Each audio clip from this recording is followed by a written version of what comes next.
प्रेक्षकांनो, प्रतिशोध या मालिकेमध्ये सुरुवातीलाच आपण बघतोय की अविनाश आलाय सत्यजितकडे. सत्यजित त्याला बघतोय आणि मोठ्या मोठ्याने हसतोय आणि त्याचा चेहरा बघून असं म्हणतोय की असं वाटतंय जणू काही खेळणं दिलेलं चाबीच आहे आणि आपण वाटेल तसंच ते वागतंय, म्हणजे मनाला माझ्या वाटेल तसंच ते वागतंय.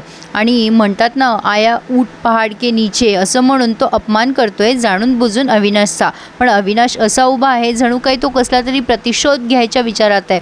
असो तर आता कोत्या आलाय आणि त्याने जवळपास शर्मिष्ठा काय काय बोलली हे सगळं काही आबांना सांगितलं आहे. आणि कोत्या म्हणतो त्या जाईपर्यंत मी तिथेच होतो. आता आबा म्हणतात तू ऐकलं, तिने काही म्हणजे तिला काही समजलं नाही ना, तू ऐकले? कोत्या म्हणतो नाही नाही, पण 5-10 मिनटं त्या गायब होत्या आणि नंतर ते शंतनू फोनवर बोलत होते तेव्हा या पुन्हा तिथे हजर झाल्या. कुठे गेल्या काही कळलंच नाही हो मालक. आता हे आबा म्हणतात की ती नक्की बोलकेकडे गेली असेल.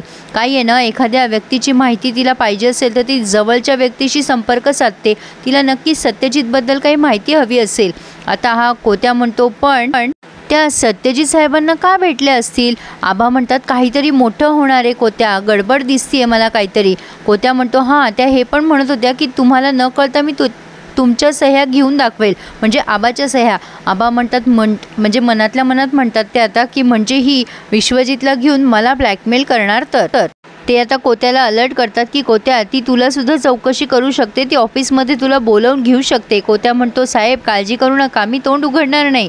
आता आबा म्हणतात बाबा तुला पण कळणार नाही ती तुझ्याकडनं काय वदवून घेईल ते.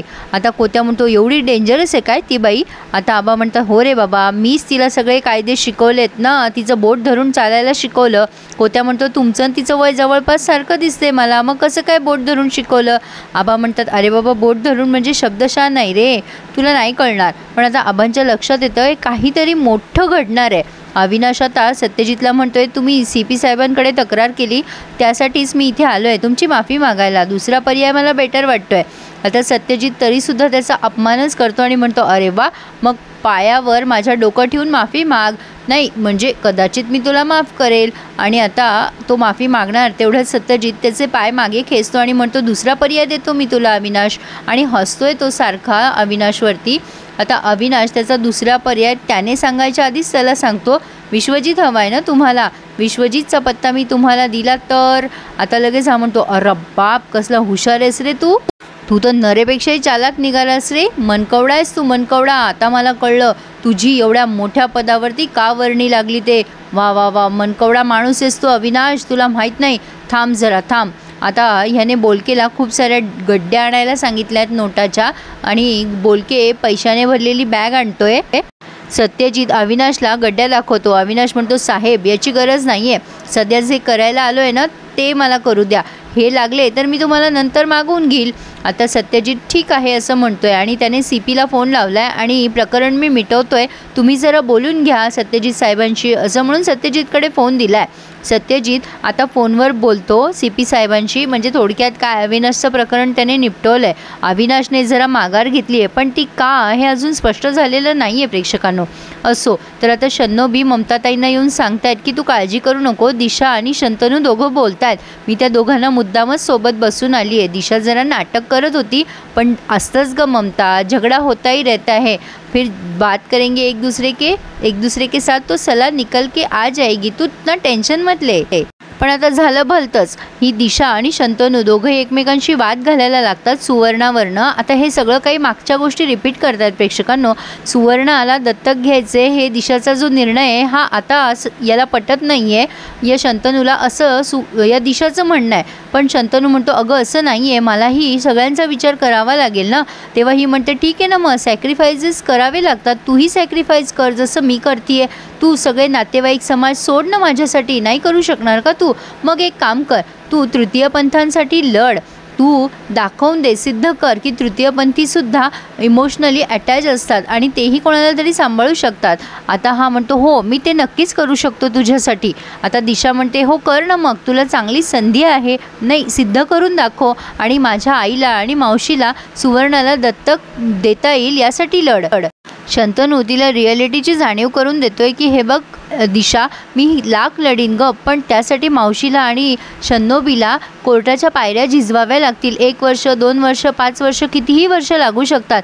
मी सांगू शकत नाही, पण केस मी जिंकेन हे मात्र खरं आहे. पण दिशा मात्र तिच्या निर्णयावरती ठाम आहे. तिने शंतनूला अगदी स्ट्रिक्टली सांगितलं आहे की जोपर्यंत सुवर्णाचं दत्तक घेण्याचं प्रकरण मिटत नाही, म्हणजे माझ्या आईला आणि शन्नोबीला सुवर्ण दत्तक मिळत नाही, त्या दिवसापर्यंत आपण भेटायचं नाही. बघू माझ्या प्रेमामध्ये किती ताकद आहे, मी माझं प्रेम टिकवते की नाही, असं म्हणून ती तिथून निघून आली आहे. पण आता मीरा विचारत असते. नरे येऊन म्हणतो, काय झालं मॅडम, कसला विचार करताय? मीरा म्हणते, रेणू ऑफ द केसचा.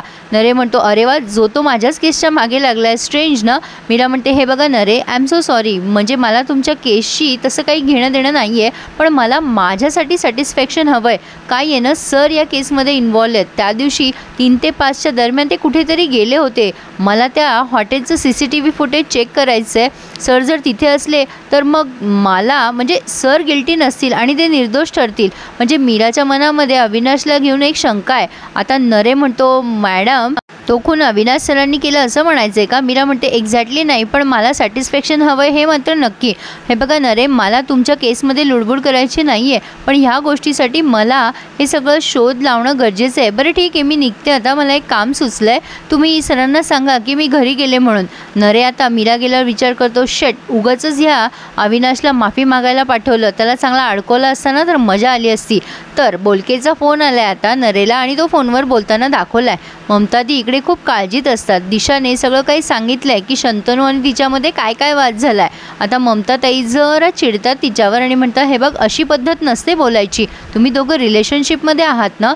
आता ही दिशा म्हणते, त्यालाही कळायला हवं ना, सुवर्णाला दत्तक घ्यायचा निर्णय माझा आधीपासूनचा आहे, मी ही अशी आहे हे त्याला माहीत होतं आई, मग तो आता का त्याचा निर्णय बदलतोय? तेव्हा ममता ताई म्हणतात, हे बघ, आधी काही तुमच्या दोघांची नुसती ओळख होती, त्याला हे सगळं माहीत नव्हतं असं होईल. पण दिशा, हे बघ, इतका तडकाफडकी निर्णय घेऊ नकोस. हे बघ, तुम्ही रिलेशनशिपमध्ये आहात ना, थोडासा त्याग करावा लागतो बायको म्हणून. शन्नोबी म्हणते, हे बघ, मला तर दिशाचा निर्णय पटतोय, ती परीक्षा घेते ना शंतनूची, पता तो चले उसके दिमाग में है क्या. ममता ताई शन्नोबीवर चिडतात आणि म्हणतात, काय पता चले शन्नोबी, तुला काही कळतं की नाही? अगं, अशी कुठे पद्धत असते का? दिशाचं काही कर्तव्य आहे की नाही? हे बघ, तो एकटा पडलाय, तो त्याचं मन मोकळं करायला आला होता आणि ही चक्क लग्न मोडून इथे निघून आली आहे. हे बघ दिशा, नेहमी एकमार्गी विचार करत असतो आणि अशा वेळेला जर तू असा तडकाफडकी निर्णय देशील तर तो खूप एकटा पडेल ग. ते पोर तुझ्याजवळ मन मोकळं करायला आलं होतं, त्याने नेहमीच तुझ्यासाठी बरंच काही केलं आहे आणि अशा पद्धतीने तू त्याच्याशी बोललीस, मला नाही बाई पटलं. आता ही दिशा म्हणते, अगं आई, त्याचं प्रेम आहे ना माझ्यावर. ममताताई म्हणतात, अगं हो, सगळं त्याचं प्रेम आहे, पण दिशा म्हणते, आई तू काय गं एवढं प्रेमाबद्दल बोलतेस? तुला माहिती आहे का प्रेम काय असतं ते? तू केलं आहेस का कधी कोणावर प्रेम? आता असं बोलल्यावर ममताताई जरा हर्ट झाल्यात. इथे त्यांनी हा रिव्ह्यू पूर्ण केला आहे. पण आता ही शर्मिष्ठाबाई पुन्हा एकदा विश्वजितच्या घरी, म्हणजे ममताताईंच्या घरी गेली आहे शंतनूला घेऊन.